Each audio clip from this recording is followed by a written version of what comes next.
Hola, bienvenidos a Expediente INACIPE, este espacio que el canal judicial nos otorga para hablar de los temas más relevantes en materia de ciencias penales.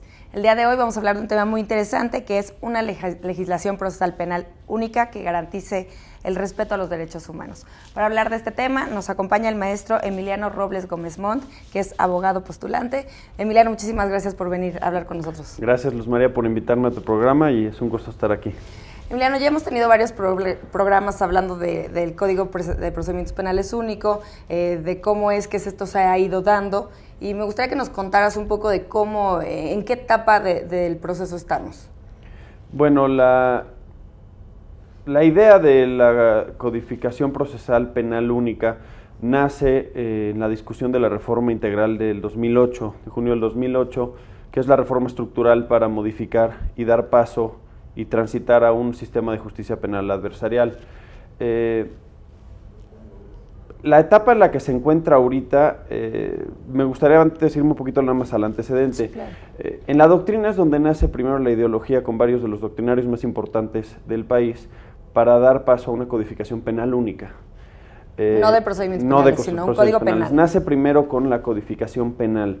Evidentemente esto nace en la doctrina, es ahí donde surge la inquietud y surgen muchas opiniones del por qué debe de existir un código penal único. La verdad, cuando se empiezan a abrir las discusiones para dar paso a la reforma del 2008, nos damos cuenta, o la inmensa mayoría de doctrinarios, postulantes, litigantes, todos los actores políticos que tenemos que participar, tanto sector privado como público, nos damos cuenta que las ventajas prácticas no radican en una codificación penal única. ¿Por qué? Porque hay distintos temperamentos de tutela de estos valores en cada una de las legislaciones por tratarse una pluralidad cultural y política en toda la dimensión que hay en nuestro país. Pero sí podrían existir ventajas prácticas de que haya un código de procedimientos penales de aplicación nacional. Y por varias razones que podremos entrar. Cuando surge estas discusiones de que exista un código de procedimientos penales único, esto viene después de varias propuestas de legislación procesal penal a nivel federal, ya en el nuevo sistema adversarial. 2011, 2012 y 2013 hubieron 3 iniciativas de códigos de procedimientos penales ya en el nuevo sistema, pero no es sino hasta después de que se discuta una reforma al artículo 73 para poder incorporar las facultades de que exista solo un código de procedimientos penales, cuando se empieza a trabajar una propuesta de código de procedimientos penales de aplicación nacional. Fueron 3 las iniciativas que se presentaron en este sentido, ya únicos.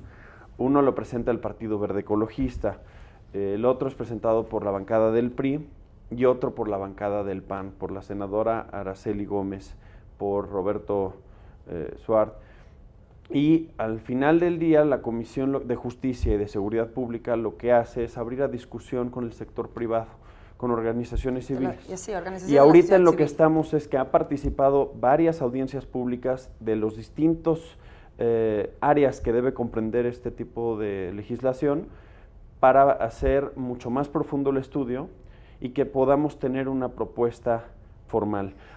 Tengo entendido que por ahí del 20 de junio, ya ahorita y en estas fechas, ya se tendrá una propuesta formal de Código de Procedimientos Penales único. Solo uno, o sea, de esas 3 iniciativas se está estudiando para, podría decirse, agarrar lo mejor de cada una y hacer uno solo. Es correcto, hacer solo una propuesta.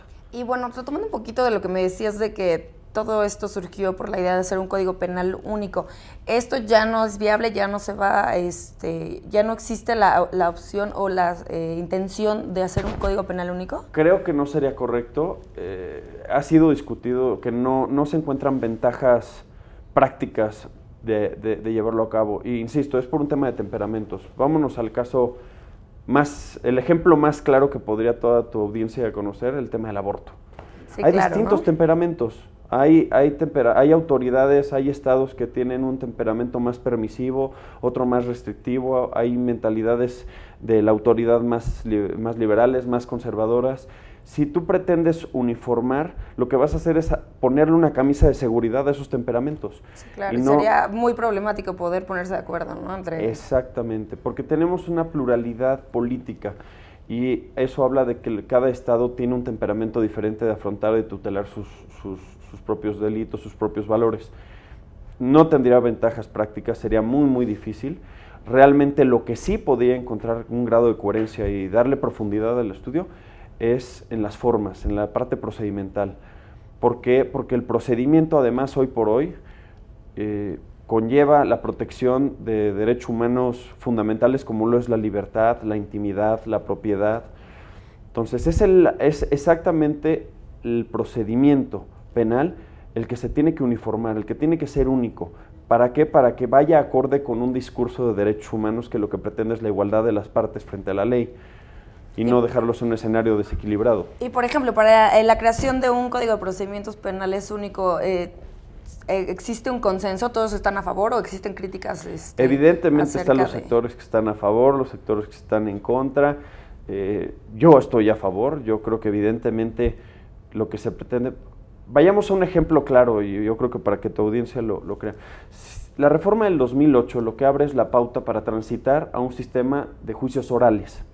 El tener juicios orales lo que hace es, busca transparentar el procedimiento. Pero ojo, lo que hace la reforma del 2008 es dar una pauta de 8 años para que los estados, las entidades, la federación, todos se acojan a este sistema de juicios orales. Pero esto lo que ha hecho es que cada entidad federativa, cada estado, haga su legislación secundaria adjetiva, la legislación procesal, para dar paso y regular este procedimiento. Imagínate que entre cada una de las entidades que van asimilando este nuevo sistema tengan procedimientos diferentes y distintas formas de regular y proteger las libertades de las personas. Porque al final del día, ojo, es la legislación procesal, las normas penales son las que establecen los límites más dramáticos donde el Estado puede intervenir para limitar la libertad de las personas. Entonces, evidentemente, el procedimiento, si tienes uno en el Estado de México, otro en Chihuahua, otro en Oaxaca, son distintas formas de tutelar la forma en la que se pueden limitar o transgreder o vulnerar estos derechos humanos de libertad y propiedad. Evidentemente eso podría establecer que si un procedimiento está mucho mejor regulado y otro no, las ventajas que debería de tener el sistema acusatorio en donde no está bien regulado son insuficientes para proteger los derechos humanos de las personas. Sí, claro, esto es un poco como de las consecuencias de tener tantos códigos, ¿no? ¿Cuántos tenemos códigos de procedimientos penales? Pues tenemos tantos códigos procedimientos como los estados, ¿no? Más la federación. Más existe un militar y creo que, son muchos. Pero, por ejemplo, en la actualidad, ¿cuál es el problema cuáles son las consecuencias de que existan 30 y varios códigos de procedimientos penales? Y sobre todo, ¿cuáles son las consecuencias en torno al tema que es el respeto a los derechos humanos, ¿no? Exactamente, es lo que decía. La consecuencia es que tenemos tantos códigos, se estaría diciendo son tantos códigos como tutelas de derechos humanos en normas procesales hay. Entonces depende en dónde estés y resulta ilógico el discurso de que dependiendo al territorio en donde te encuentres, depende si tienes mayor o menor protección de derechos humanos conforme a la tutela. Los derechos humanos son los mismos, ¿no? Los derechos humanos son un solo discurso de derechos humanos, las partes tienen que ser tratadas igual ante la ley y la tutela tiene que ser la misma, tiene que tener las mismas ventajas el del norte como el del sur, como el de la derecha como el de la izquierda. Y el tener tantas legislaciones procesales atenta contra la libertad, atenta contra la seguridad jurídica, la seguridad de las personas, la intimidad y muchos otros derechos que lo que debería hacer es uniformarse. Evidentemente el Estado tiene que establecer límites a la libertad en materia procesal, pero hace un solo criterio para que todo por así decirlo, toda la atención, todo el esfuerzo vaya encaminado a entrar a profundidad a una sola legislación que además puede ser mucho más coherente con otro tipo de normas sustantivas. Un ejemplo es la ley de víctimas. La Ley General de Víctimas puede tener un discurso mucho más coherente si va de la mano con una sola legislación, Bueno, a tenerse que ir adecuando a tantas legislaciones procesales como haya. De hecho, recientemente hubo algunas publicaciones periodísticas en las que se les hacía crítica, ¿no? Hablando de los derechos humanos y el Código de Procedimientos Penales Únicos. Decía que iba a limitar, un Código de Procedimientos Penales único limitaría la Ley General de Víctimas. Lo que pasa es que el control de convencionalidad previsto a partir de la reforma del 2011, es decir, que ya todos los derechos humanos son obligatorios y de tutela, sean previstos en un cuerpo normativo nacional o en un tratado internacional y que se incorpore en el artículo 1 constitucional, este control de convencionalidad va a hacer mucho más sentido y va a ser mucho más fácil de poder respetar y hacer cumplir todos los derechos humanos previstos en este control si nos basamos en un solo ordenamiento profundo. Un solo ordenamiento, porque si no tendríamos que buscar la forma de compaginar el control de convencionalidad en tantas leyes como estados o entidades o procedimientos se hagan.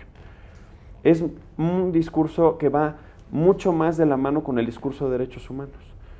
Un solo ordenamiento, entras a profundidad de todo lo que es el procedimiento, es igual y busca enaltecer las ventajas de este sistema acusatorio, división de roles, para que todos los actores políticos puedan llevar a cabo una investigación desde la etapa de investigación hasta juzgamiento, las funciones, cuándo la federación debe participar, y tiene que ser un código que no nada más prevé el proceso, sino exactamente estas funciones de la autoridad, cuándo entra la federación, cuándo entran los estados, cuándo tiene que desplazar a un estado para que entre la federación, cuando hay dos estados investigando porque se traten de hechos materia de los dos estados por tema de competencia, cómo se puede hacer para que la investigación nunca quede acéfala, sea una investigación coherente y permita llegarse de la evidencia que es necesaria para respetar los principios fundamentales para sentenciar a una persona. Por ejemplo, en el proceso, ¿desde qué momento empieza a regular un Código de Procedimientos Penales único y hasta dónde? O sea, ¿inicia en una investigación? Sí, bueno, al final ya lo que regula el Código de Procedimientos Penales es cómo debe actuar. Hay un principio muy importante que se llama un principio de legalidad, que para tu audiencia, sobre todo los que no son abogados, es que la autoridad solo puede llevar a cabo lo que le es expresamente establecido por la ley. Este código lo que establece son las reglas, los pasos a seguir para que la autoridad pueda llevar a cabo una investigación eficiente de un crimen, un delito, y las etapas en las que se dividen. La etapa de investigación, donde actúa la Procuraduría, el Ministerio Público, ya vamos a hablar fiscales, y los fiscales al investigar se allegan de evidencia y lo someten al conocimiento de un juez. Y ya después viene la etapa judicial con sus pasos a seguir, con los recursos, y tiene que ser muy ordenado y siempre respetando los derechos, sobre todo de la víctima y del probable responsable. Establecer los límites de cuándo puede un probable responsable ser sujeto a prisión preventiva, cuándo puede privarse de la libertad, de sus posesiones, de su propiedad, cuándo la víctima puede recibir atención, y son todos los pasos, etapas y una descripción integral de cuáles son las funciones de los ciudadanos y de la autoridad, del Estado, hasta llegar a una sentencia. Y también se cuida mucho la importancia como de la equidad, ¿no? Eso ahorita ya nos mencionabas, claro que se cuidan los derechos humanos de la víctima, pero también del inculpado. Claro que sí. Ojo, si estamos hablando de un discurso que lo que pretende es ir de la mano con el discurso de derechos humanos, ojo, los derechos humanos, hoy por este pacto de convencionalidad, ya hay más derechos humanos en normas procesales que en sustantivas. Cuando parece que la parte sustantiva es todos los valores protegidos, en materia procesal ya hay muchos derechos humanos. Entonces, en este discurso de derechos humanos, la igualdad de género, la igualdad de todos frente a la ley, nadie puede ser sometido a prisión sino mediante una sentencia que lo declare culpable, etcétera, etcétera. Todo este discurso es un discurso único, uniforme y que pretende tratar a las partes por igual. El Código de Procedimientos Penales lo que pretende, si es único, es ir de la mano con este discurso de derechos humanos, que tanto el probable responsable tenga los mismos derechos que la víctima no se deje en el olvido, porque muchas veces en el sistema anterior, en la etapa de investigación ante la Procuraduría, sí había una igualdad entre ellos, pero cuando se va a la etapa del juez, se desplaza un poco la parte de la víctima y entra el Ministerio Público en sustitución, que está bien la representación, pero lo que se pretende en el nuevo sistema es los mismos derechos y que se respete igual los derechos del inculpado. Emiliano, tenemos que hacer una pausa, pero volvemos con el tema que Claro está que sí. por demás interesante. Gracias. Al auditorio, por favor, continúen con nosotros. Estamos en Expediente INACIPE.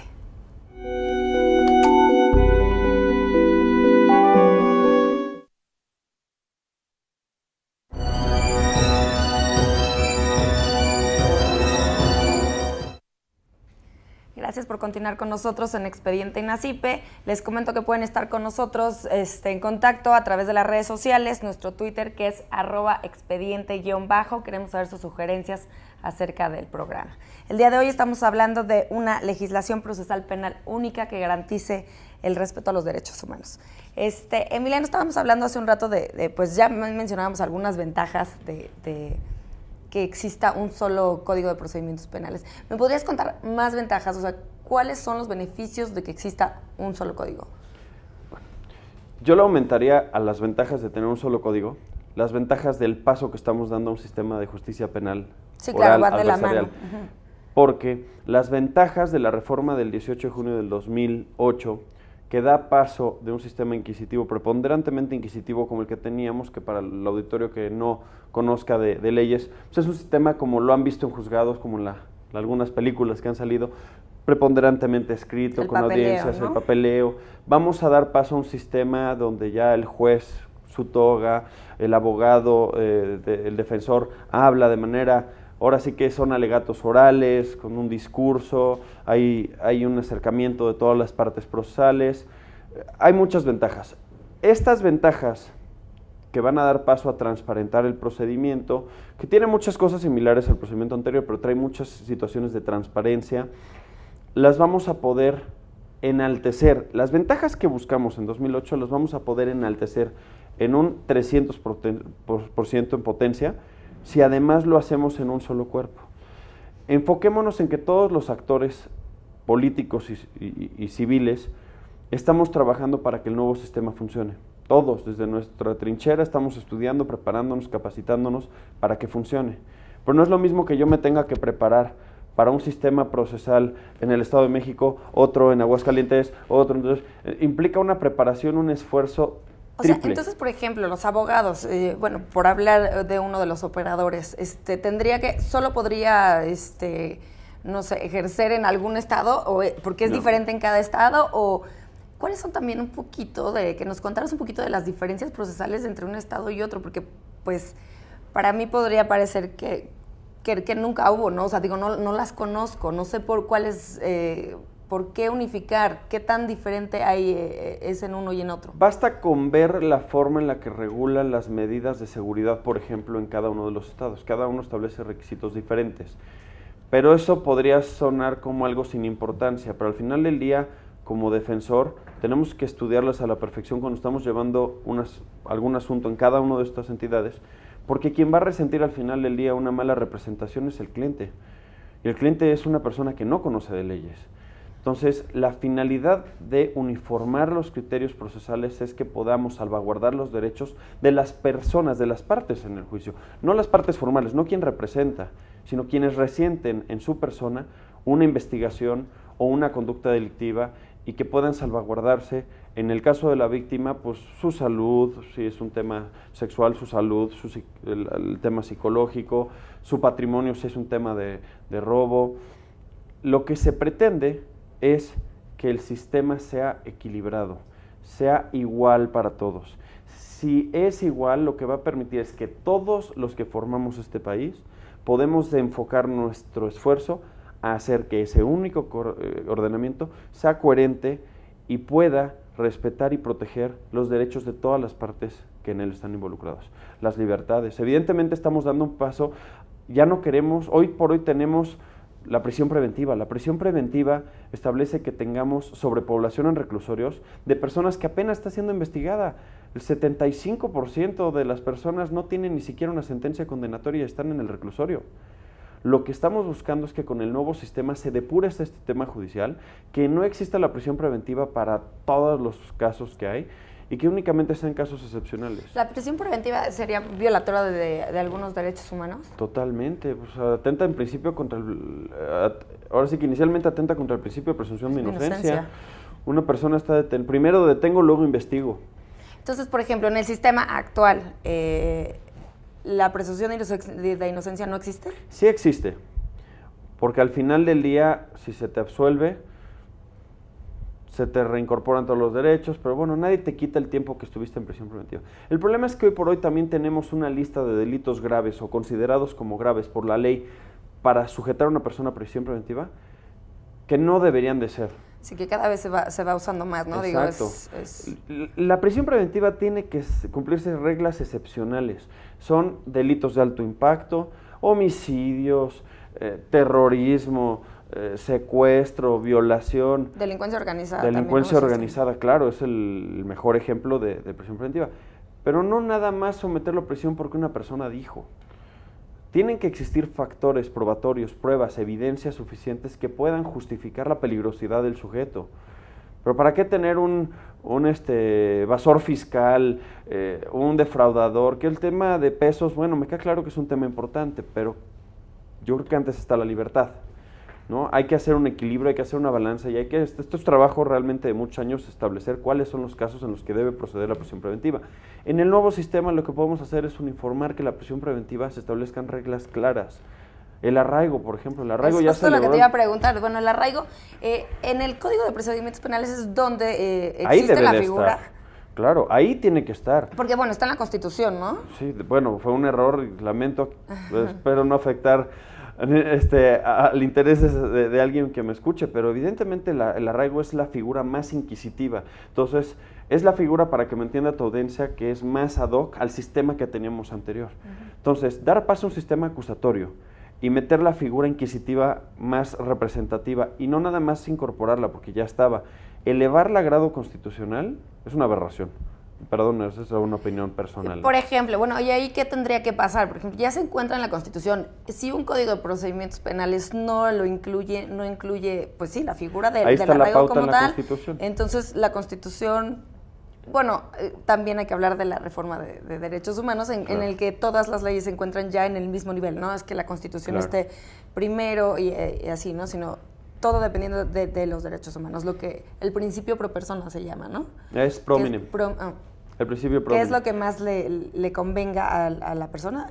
El principio prominem realmente establece que todas las leyes, la supremacía constitucional, el nivel jerárquico, si el arraigo no está previsto en la Constitución, donde tiene que estar es en la legislación procesal, porque el arraigo es una figura que su finalidad es sujetar a una persona a que no se sustraiga la acción de la justicia y le dé tiempo a la autoridad de recabar los medios probatorios suficientes para llevarlo a juicio.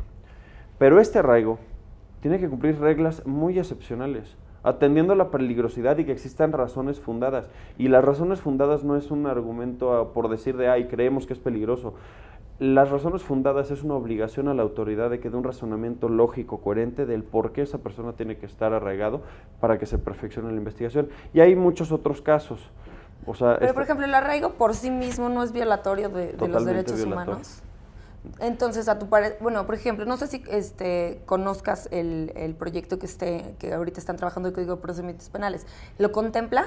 Sí. Sí lo contempla. Hasta donde yo sé, sí. Al final ya siguen trabajando en un proyecto que todavía no he tenido en mis manos el definitivo, pero lo que hemos tenido acceso sí prevé algunas de las reglas del arraigo. Ya están previstos a nivel constitucional, pero hay que precisar. Recordemos que la Constitución, veamos lo que es como el corazón del cuerpo humano. Es el que suministra la sangre, el que hace el bombeo. Ya corresponde al resto de los órganos hacer su trabajo.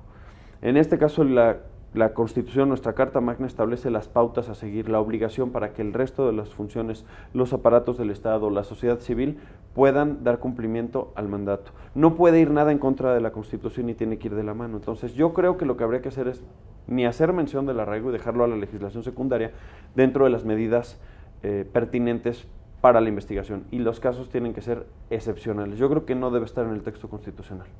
Ok, me gustaría que me platicaras un poco ya de algunas etapas del procedimiento y cómo se relacionan y qué es lo que se tiene que cuidar en torno a que se garanticen los derechos humanos, ¿no? Podríamos empezar, por ejemplo, por la etapa de investigación. Claro. Para darles un ejemplo, el sistema acusatorio, eso sería nada más un antecedente muy sí, claro, breve. No, para que el sistema acusatorio lo que pretende hacer es que el Estado, el gobierno actúe como un buen padre. Ya no castigar todos los delitos como se venía haciendo, ya no se le conoce como el derecho penal del enemigo en la doctrina, ¿no? Es un Estado que castiga duramente todos los delitos que se cometan. No, en el nuevo sistema lo que se está pretendiendo es permitir que las mismas partes, las mismas personas, de manera consensual arreglen sus dificultades, que el Estado actúe como un buen padre, que le dé una palmadita y le dijo, hiciste mal, pídele una disculpa. Lo que se busca es depurar, que lo que llegue a un juicio y lo que llegue a una prisión sean los menores casos, los delitos más impactantes. Con esto lo que se pretende es lo que pasa hoy en día. Hoy nuestros juzgados están sobresaturados de expedientes, no se dan abasto. Lo que pretendemos es que lo que llegue a juzgado sea mínimo. Entonces, en esta primera etapa de investigación lo que se pretende es que se hace el conocimiento de la Fiscalía, del Ministerio Público, para los que lo quieran conocer, se hace el conocimiento de hechos posiblemente constitutivos de delito. Le corresponde a la Fiscalía hacer una búsqueda de evidencias, de un apoyo de peritos, de policía de investigación, y todos los factores que cuentan para poder integrar, a llegarse de evidencias, y con esas evidencias decirle a las partes, bueno, pues así está el expediente, se transparenta. Si hay algún mecanismo alternativo, porque en el nuevo sistema una de las ventajas que se incorporan son los llamados mecanismos alternativos de terminación anticipada o de solución del conflicto, son dos diferentes. Si hay un mecanismo previsto para el tipo de delito que se esté cometiendo, que normalmente son delitos de cuantía menor, que son delitos no graves, que no hay una afectación psicológica, que se puede buscar un arreglo, lo que se pretende es que en etapa de investigación con estas evidencias se arreglen las partes y que ahí quedó. Eso lo decide el Ministerio Público. Lo decide el Ministerio Público y le da intervención al juez. Siempre una vez que hay una persona detenida o hay hechos o están, una de las ventajas del nuevo sistema en relación con el anterior es que, por ejemplo, en el sistema anterior uno lo podía detener el Ministerio Público y tener detenido 48 horas mientras investigaba y ya después consignarlo al juez, que de hecho sigue siendo, en muchos estados así sigue siendo. En el nuevo sistema no. En el nuevo sistema, desde que yo detengo a una persona, tengo que darle vista a un juez. Es un juez de garantía, es un juez de control, es el que va a garantizar que se estén respetando los derechos. Entonces, siempre el Ministerio Público ya va a estar supervisado por un juez, que se estén respetando. Califica si es legal o no la detención, el juez es el que establece si hay algún mecanismo que se respeten. Para que proceda un mecanismo alternativo, ya sea determinación anticipada o de resolución, ahorita si quieren les platico hacer la diferencia, hacer la diferencia. El de solución es que resuelve las partes. Para que proceda tienen que existir pruebas suficientes de que sí hay culpabilidad y dos, reconoce. O sea, yo como Estado voy a actuar como un padre, reconoce que lo hiciste y con las pruebas que tengo suficiente, arréglense. Pero lo delicado aquí es que todos los mecanismos que buscan resolver en el nuevo sistema, que aparentemente es un sistema que va a funcionar, tenemos que cuidar la parte delicada, es que tiene que haber un reconocimiento de culpabilidad del sujeto al que se le incrimina la conducta. Y eso hay que tener cuidado porque uno de los principios es que nadie podrá ser considerado culpable hasta que no haya una sentencia. Claro. Entonces, esta parte sí va a funcionar. En el nuevo sistema, si establecemos un código único, vamos a hacer un solo grupo de reglas donde se establece que este reconocimiento tiene que estar soportado de otras pruebas, que se trate de las condiciones donde el juez va a garantizar que la mediación y el reconocimiento se dé en un momento en el que se resuelva. Ahora, pero aunque haya mediación, ¿existe investigación?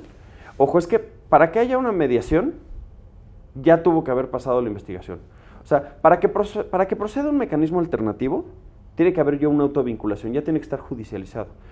Pues para que ya esté judicializado, tiene que haber ya agotado una investigación en el Ministerio Público y recabar pruebas suficientes. El Ministerio Público de mutuo propio no puede decir arréglense, ni puede establecer. Para que el mecanismo alternativo, ¿por qué se llama mecanismo alternativo? Es alternativo a un juicio, a un juez y a una prisión preventiva o algún tema así. Para que proceda tiene que ya haber una investigación de la Fiscalía donde el Ministerio Público investiga y recaba pruebas. Le dice a un juez, sabes que para mí ya hay elementos. En ese caso, si es con detenido, pues se califica legal la detención y se le vincula a proceso. Si no, pues se puede librar una orden de aprehensión y ya aprehendido, ya vinculado a proceso, ya con las pruebas que hay, ya le pueden decir, oye, ya estás con todas estas pruebas en contra, reconoce tu culpabilidad, resolvamos el problema y establecer las reglas para que se resuelva. Esto solo en ciertos delitos. En ciertos delitos. ¿Y ambas partes tienen que estar de acuerdo? Hay ciertos mecanismos donde puede no existir el consentimiento de la víctima y proceden. ¿Por qué? no es darle gusto siempre a la víctima, es un tema de equilibrio. Muchas veces la víctima lo que busca es, pues, tal vez revancha, o no sé cómo podría decirte yo, ¿no?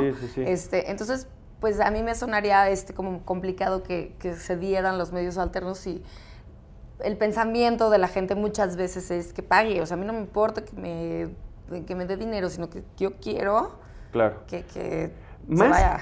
Más que la víctima, hay que verlo desde el enfoque de la política penal, política criminal. ¿Qué busca el sistema penal? Evitar que se cometan delitos y a los que lo cometen readaptarlos a la sociedad. Por eso se les llama Centro Federal de Readaptación Social. Lo que se pretende es readaptar a los culpables, a los que cometieron delitos. La mejor forma de readaptarlos es estableciendo mecanismos para que puedan reincorporarse a la sociedad, una reinserción sana. En el nuevo sistema, en los mecanismos se prevén muchos sistemas. Por ejemplo, ya se establecen algunos mecanismos donde si hay un reconocimiento de culpabilidad, se establecen que si la persona fue un delito por tránsito vehicular por exceso de ebriedad, que tome cursos de AA, que cumpla con alguna profesión. Si es alguien que no trabaja, que se consiga un trabajo. Hay muchas reglitas que ya se están aplicando en los estados, que lo que pretende es que se establece como una obligación más que una prisión, si no tiene un trabajo, que consiga un trabajo, si no ha estudiado, que estudie, que tome un curso. Son muchas de las medidas que le dicen, ok, mira, no te voy a meter a la cárcel, pero necesitas hacer esto. Si no cumples, ya te puedo detener otra vez.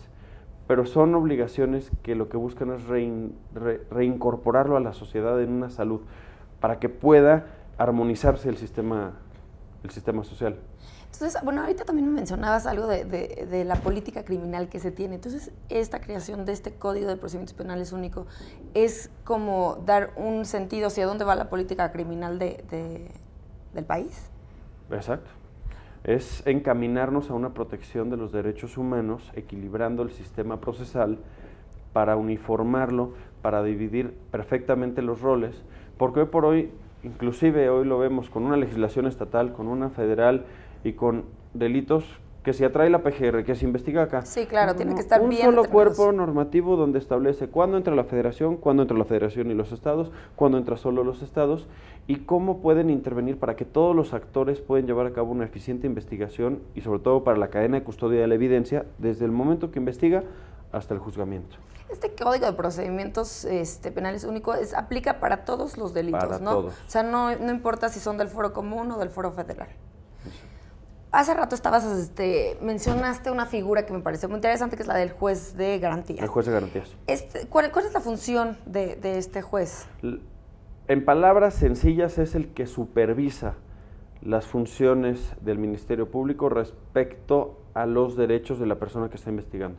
Es decir, el Ministerio Público puede... ¿Solo de la persona que está investigando, de la víctima, ¿no? y ofendido, Okay. Sí, todo. O sea, desde el momento que está interviniendo el Ministerio Público, cuando el Ministerio Público va a actuar de tal forma que pudiera afectar derechos personales, como son la libertad, el patrimonio, posesiones, quien tiene que dar su visto bueno es el juez. Esto lo que evita es que el Ministerio Público arbitrariamente le quite cosas, lo detenga, esté detenido más tiempo del que deba. O sea, porque en el sistema anterior la práctica es que son 48 horas de una detención, pero nos hemos visto que se tardan 5 horas en la puesta a disposición, entonces esas nadie las va a contar. Sí, claro. Entonces lo que pretende es que desde que detenga una persona te informo, juez. Viene la víctima, él también supervisa que se le respeten los derechos a la víctima de recibir asesoría, de recibir atención médica. O sea, cuida sus derechos. Es quien ve por los derechos fundamentales de las personas que están siendo investigadas de una u otra forma. Pero nada más en esta etapa del proceso, porque me dices que es pues en el proceso. Ya ante el juez, ya está ante un juez, que el juez es quien va a tomar todas las medidas de protección y salvaguarda de derechos humanos. Pero lo que se pretende de este juez de garantías es, Ministerio Público, tú lleva a cabo tu investigación, pero todo lo que tengas que decidir, que tenga que ver con los derechos más importantes. Recordemos que la Constitución dice que nadie puede ser privado de sus cosas, nadie puede ser privado de su libertad, de sus posesiones, papeles, documentos, propiedades, sino mediante una orden judicial de quien legalmente hablamos. Entonces decir, a ver, tu Ministerio Público investiga, pero tú no puedes detener por ti mismo a una persona ni asegurar su casa y quitársela. Tienes que darle vista a este juez. Y este juez tiene que ver que se estén respetando sus derechos constitucionales y derechos humanos. Y en el juicio es el juez de juicio oral el que el que cuida que ya es un juez, se garanticen juez sus oral, derechos. claro. Y después El juez de juicio oral es el que inclusive va a dictar la sentencia y es el que va a establecer las medidas que se deben de cumplimentar. Y después del juicio, ¿quién cuida los derechos humanos, por ejemplo, ya de una persona que está sentenciada? Mira, una de las dificultades que estamos platicando, sobre todo el sector privado, que no hemos participado activamente como los actores en la reforma, es, por ejemplo, esto de lo de las medidas alternativas, los mecanismos alternativos. Si se le establece que una persona tiene que estudiar y métete en un grupo de AA, ¿qué institución es el que va a ir físicamente a vigilar que lo hace? Creo que vamos a estar en un problema práctico operativo, de que la idea es buena y va a funcionar, tiene que funcionar. El problema es quién lo va a supervisar. Consideramos que ya no corresponde al juez formalmente, pero le va a corresponder una institución de verificación de ejecución de sanciones, como los jueces de ejecución de sanciones, que se verifiquen. Ok, y entonces, por ejemplo, bueno, este es un medio alternativo.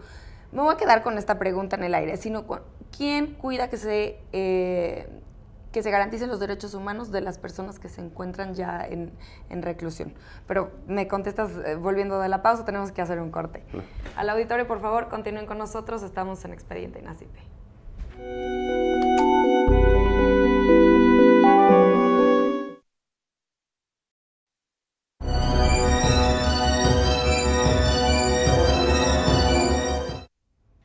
Gracias por continuar con nosotros en Expediente INACIPE. Les recuerdo nuevamente que pueden estar en contacto con nosotros a través de los números telefónicos que aparecerán en sus pantallas, así como en nuestro Twitter, que es @expediente_.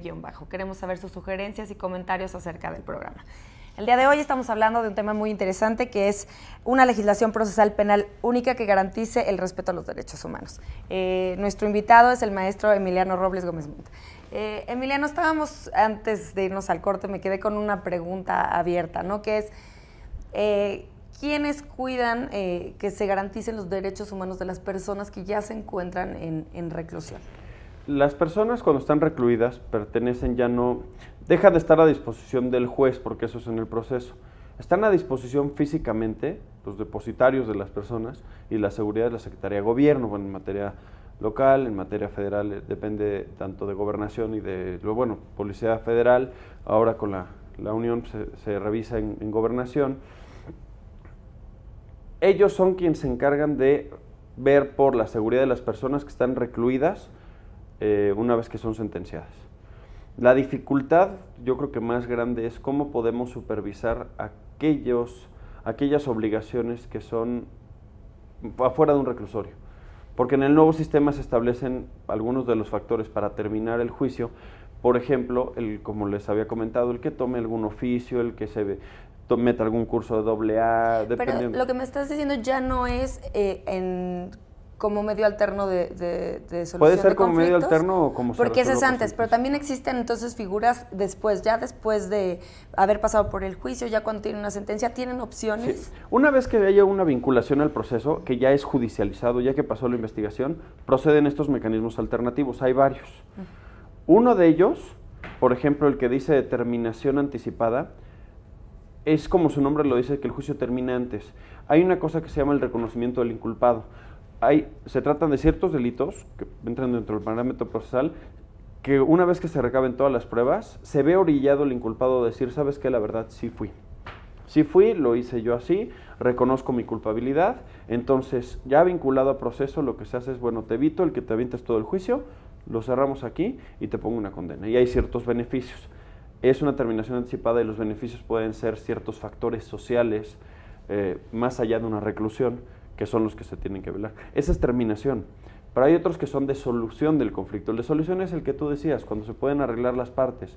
Existe la mediación, el arbitraje, y todos van a estar previstos como unos medios para que las partes sean quienes resuelven sus diferencias con supervisión del juez, supervisión de la fiscalía, para que si se cumplen las condiciones, ya se dé lugar a estas alternativas, ¿no? Es una salida alternativa, exacto. Y ya en las alternativas, ¿quién es el que le da seguimiento o quién puede verificar que se esté respetando? Depende cuáles sean las medidas que se establezcan, pero evidentemente va a haber que existir una institución que se dedique al seguimiento de las condiciones sociales establecidas como obligación a la persona que es sujeta a estas.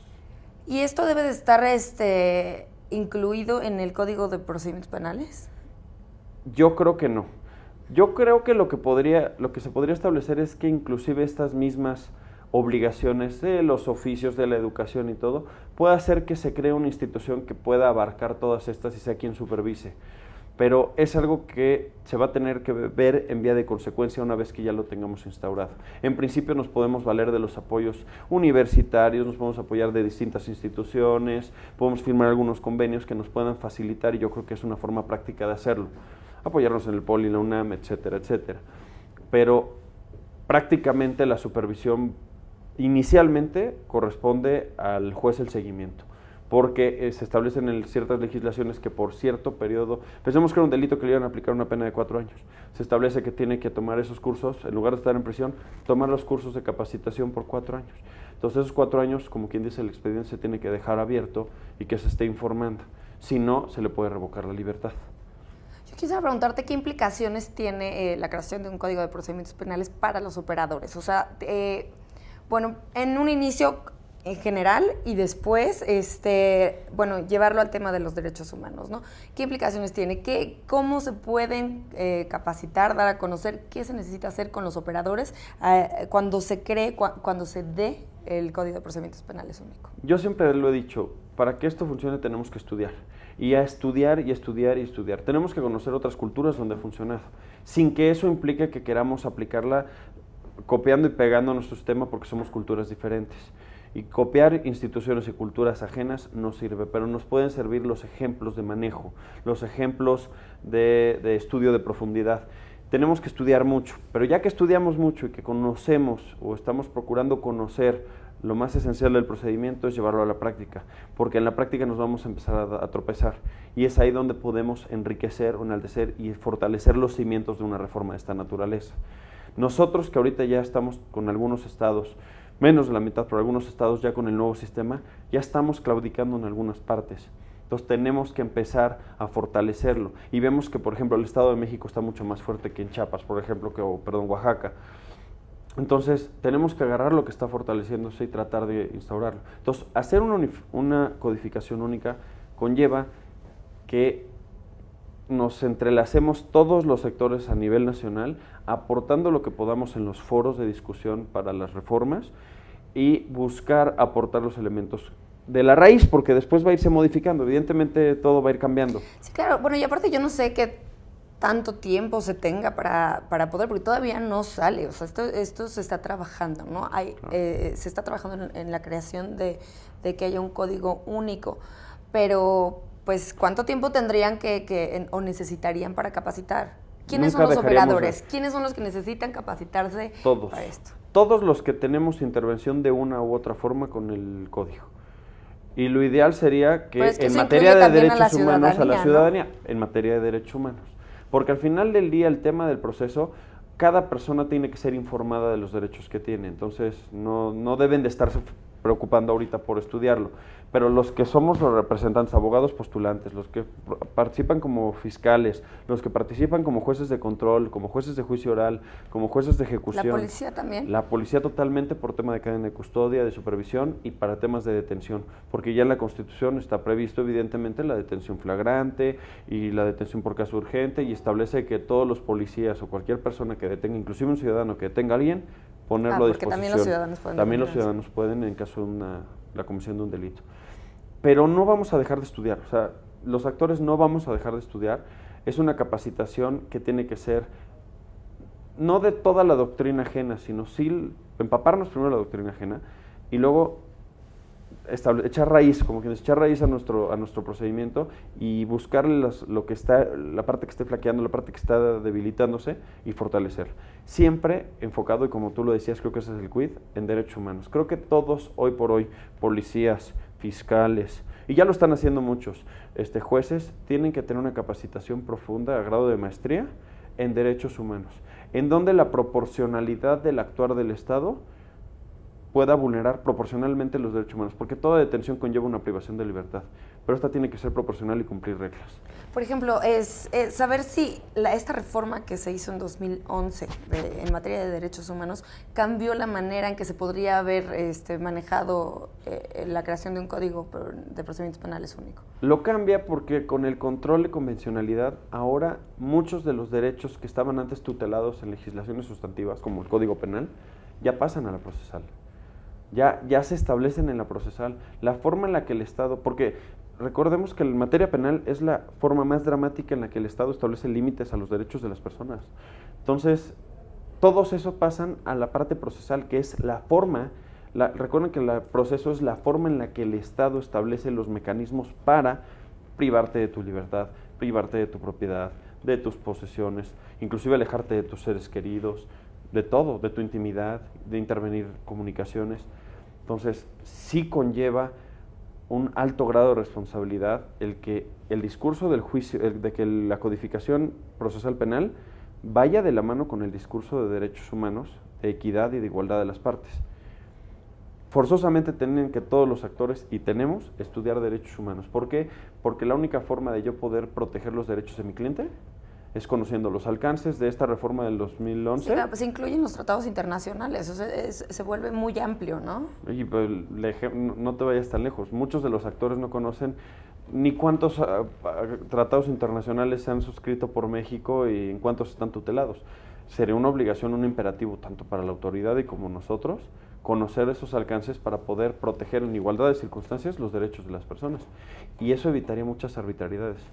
Y los temperamentos de la autoridad siempre podrían ser más democráticos que autoritarios para protegerlos. Hace un momentito nos estabas comentando de que también hay que voltear a ver cómo ha funcionado en otros países.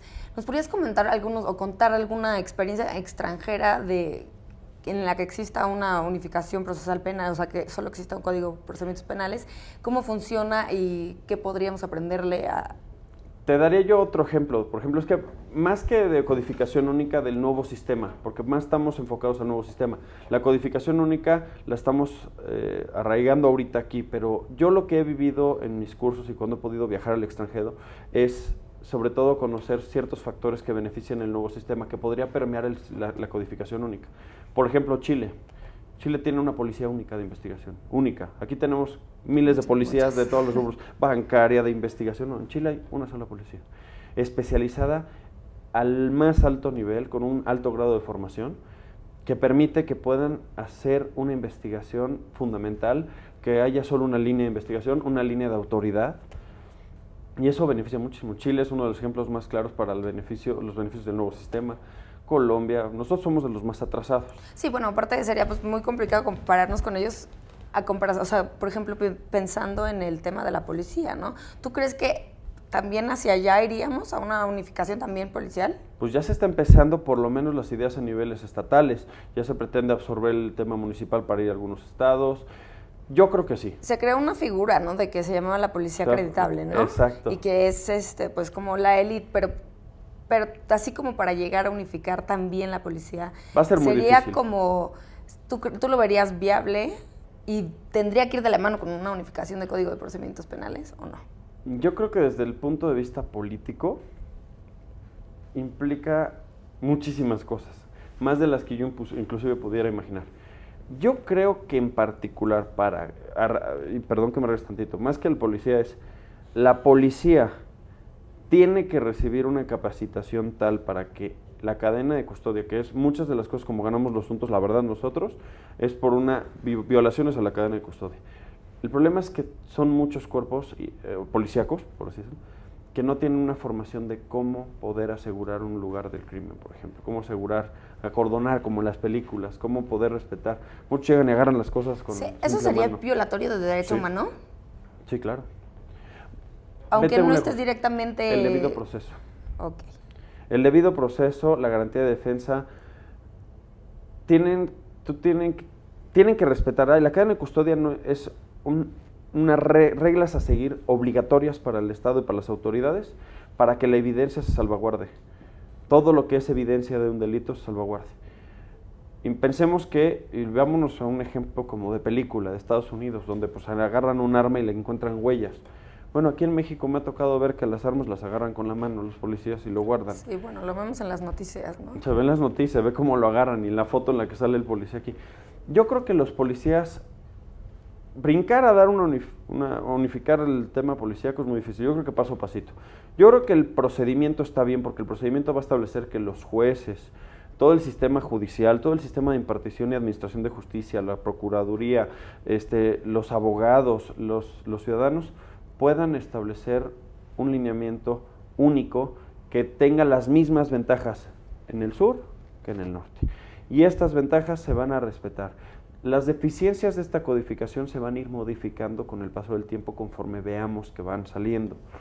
Es como cuando uno construye una casa, pues bueno, trae goteras acá, bueno, le empezamos a arreglar. Claro. Así hay que hacerlo, pero lo que hay que hacer es esa casa. La Hay codificación única, y de hecho ya está, ya yo creo que en estas fechas ya debemos estar ahorita con un proyecto ya de codificación fuera del Senado, ya hay 3 iniciativas y se va a retomar de una, de otra y se va a hacer una o se va a retomar la corriente creo que de Araceli Gómez, de la senadora, y lo que se va a hacer es ya la propuesta para que ya pase la Cámara Baja, pero ya estamos a nada de dar ese brinco. Emiliano, nos queda un minutito y me gustaría que me dieras tus conclusiones y cuáles son los retos como abogado con esta implementación de un Código Único de Procedimientos Penales. Primero, no quedarme atrás. Tenemos que como abogados salir adelante, seguir estudiando, tenemos que estar a la altura de esta reforma, no podemos quedarnos sentados. Y yo lo digo, por ejemplo, como abogado joven, no me veo tan joven, pero estoy joven, tenemos que todos, jóvenes, adultos y todos, sumar esfuerzos, trabajar de la mano y estudiar muchísimo para que esto funcione. Ahorita es una oportunidad para todos los abogados jóvenes y experimentados de entrar en un plano de igualdad, en un sistema que todos estamos creciendo en él. Entonces, vamos a echarle muchas ganas todos para que funcione. Emiliano, muchísimas gracias por habernos acompañado en este programa. Gracias a ti, Luz María, y gracias a toda tu audiencia por... Al auditorio los espero el próximo martes en un nuevo Expediente INACIPE.